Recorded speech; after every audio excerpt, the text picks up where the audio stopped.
is Brandon Miller, who has Not got even close. His second Rookie of the Month honors for February after January. And he's got even better this month. In the month of February, in 13 games, he's averaging 34 minutes per game, which, by the way, is a big increase. 20.5 points, 4.5 rebounds, 2.5 assists, 1.8 steals, 0.8 blocks, shooting 37% from three on just under 8 attempts per game, 45% from the field, 88% from the free throw line. This is where your rookie is supposed to hit the rookie wall, right? This is, after the All-Star break, playing heavy minutes. Half the team has changed. Everybody is injured again. And he seems to just be taking it to another level again. I mean, this is it's getting missed in the wider NBA world, but this is some pretty impressive stuff here from Brandon Miller. It is honestly pretty remarkable how good that he's been in the last couple months. The only rookie in Hornets franchise history to score back-to-back 30-point games. He did that February 4th and 5th in a back-to-back against the Pacers and the Lakers. He's not bum slaying. He's not out there dropping 40 against the Pistons. He's got LeBron James, Anthony Davis, the Indiana Pacers, all good players in front of him. That is when he steps up, and that is when he has his best games, which I don't know, even beyond the efficiency. Like you said, 37% from three, 44% from the field. I think he takes 5 or 6 threes in that time too. He's increased his 3-point attempt volume pretty noticeably over the last couple months as well. Maintain the efficiency, get into the line and hitting them as well. That is almost secondary to just the way that he carries himself on the court still. And we were saying that, I think our first podcast really that we talked about him and how well he had performed in the beginning of the season as a rookie. We were like, this guy just doesn't seem like a rookie out there. He's not carrying himself like the average 21-year-old. He attacks every single possession on both ends of the court, and he's still doing that. And like you said, hasn't really hit a wall at all. He's had a couple games where he hasn't been as good as normal, but that's just kind of how the NBA works, playing 82 games. He's rarely down for more than 2 or 3 games at a time, and then he typically comes back in a pretty big way. So it's so impressive what he's done this season. And I do agree with you that it's probably going a little bit under the radar on a national scale. Yeah. And in the month of February, usage is at 25%.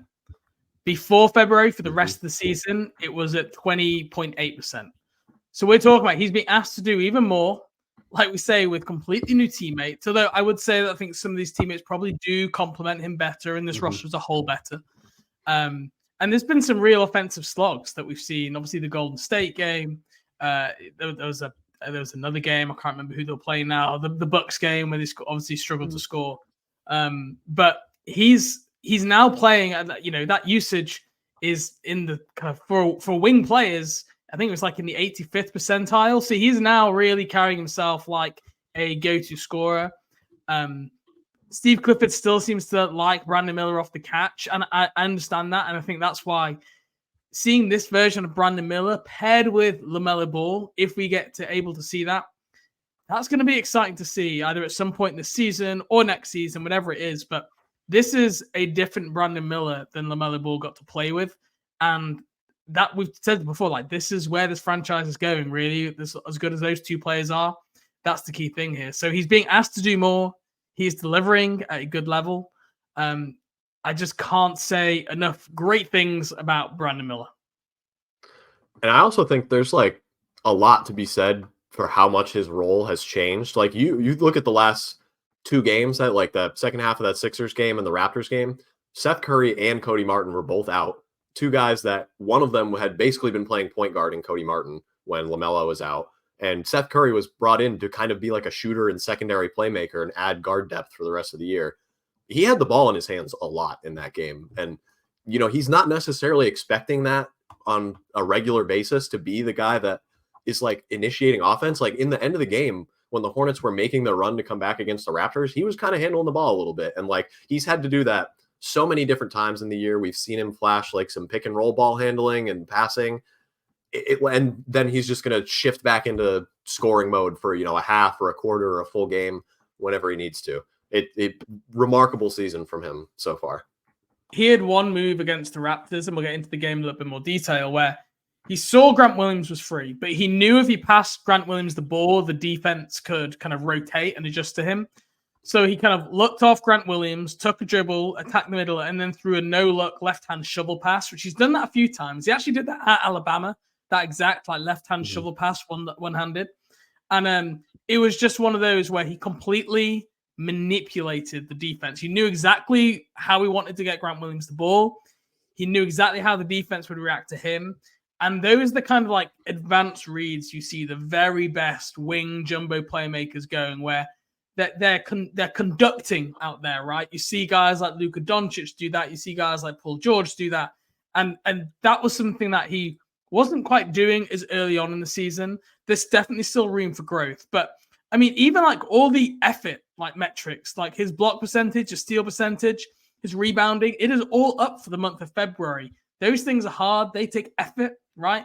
And he is answering the call. I think even last night in that Raptors game, he had a career-high 10 rebounds. Well, that's because the team needed him to rebound, right? They were without Nick Richards. They were playing small most of the night. And I love that Brandon Miller takes that responsibility on and goes, I got to help on the boards tonight. And he goes and grabs those 10 rebounds.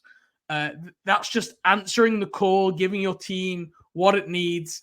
Obviously, Toronto still had some success on the offensive glass in that game, but he just seems to be stepping up like every way that you would hope that he does. So just can't have enough good things to say. Another well-deserved Rookie of the Month. I think Jaime Jaquez is probably the only real threat to like Rookie of the Month, maybe for March as well. Now he's back healthy. But I think Brandon Miller could quite easily here win the rest of the Rookie of the Month for the rest of the NBA season here for the Eastern Conference as we go on. I saw you tweet earlier when the award was announced that he's going to have to start clearing out some space on his shelf. I mean, if he wins March, and I think they give one for April as well, even though they only play like a couple weeks in April. If he wins 4 Eastern Conference Rookie of the Months, obviously the Rookie of the Year race is case closed. Even if you were picking between 2 people, it's either Wemby or Chet. He doesn't really have a chance at that. But he is going to be, bar none, all rookie first team. Like probably the third most votes or third place votes maybe for Rookie of the Year. Like, but if those 2 guys like just weren't in this class, Brandon Miller would be running away with Rookie of the Year right now, which, I mean, obviously he's not going to have the award, but in any other year, he probably would. And there's at least something to be said for that. Well, that's a good idea. Like, what actually does Rookie of the Year look like? So here's a question. LaMelo Ball won Rookie of the Year. Mm-hmm. Do you feel that LaMelo's rookie season is better than the season that Brandon Miller is putting together here? If I pull up the stats from LaMelo's rookie year here, they were 15.5 points, 6 rebounds, 6 assists, 35% from 3, 43% from the field. Which of those seasons, trying to think back to 2021 to this season, comparing, which of those do you think is a better year? I'd probably have to give the edge to LaMelo just because I think his tendency to fill out the stat sheet a little bit more probably had more of an impact on the team's success in that time. And that's more so due, honestly, to the other players around him because he was able to get those rebounds and push the ball up the floor and give it to somebody that could reliably score in transition or was able to get those assists by kicking out to better shooters than what he had for the first half of the year. But I mean, he was still scoring almost as much as Brandon Miller. The efficiency was only a little bit worse, and he was dishing out 6 assists and grabbing 6 rebounds a game to go with it. So I would have to give the edge to LaMelo, but Brandon Miller is clearly the better defender as a rookie. If you wanted to break it down into 2 sides of the court, he's far and away a better defensive player at that stage of his career. So I would say if Brandon Miller has that month of February, which is essentially your like 25-3, if he does that for the next 2 months, I think I will give the prize to Brandon Miller. Like that situation LaMelo Ball was in was a much better, position to come in, right? There was, that team was buzzing, and he was obviously part of that. But it was a really spaced out team. I think they led the NBA in like 3-point shooting that year and had a bunch of good shooters. There was a ton of space. I think Brandon Miller has had the hardest situation to come into and has probably played a little bit more steady. So, yeah, super interesting to see. Let's go back. Scotty Barnes, his rookie year, he was 15 points, what's it, 7.5 rebounds, 3.5 assists. Yeah, you look at the stats here. He's probably ahead of Brandon Miller, I would say. But he was like you say, it's a really worthwhile Rookie of the Year season. Probably for most years, you could have the debate and he can have the argument. Okay, we talked a little bit about that Toronto game. The Hornets last night lost to the Raptors in a close one. I think lost by 5 in the end. They were down by as many as 12, I think, in the fourth quarter, brought it all the way back to actually lead by a point. I know you tuned in for the game. What did you make of the Raptors game? Obviously, another plethora of injuries. Cody Martin out, Seth Curry out, Nick Richards out late. Brandon Miller played after missing a game with, I think it was back soreness for Brandon Miller.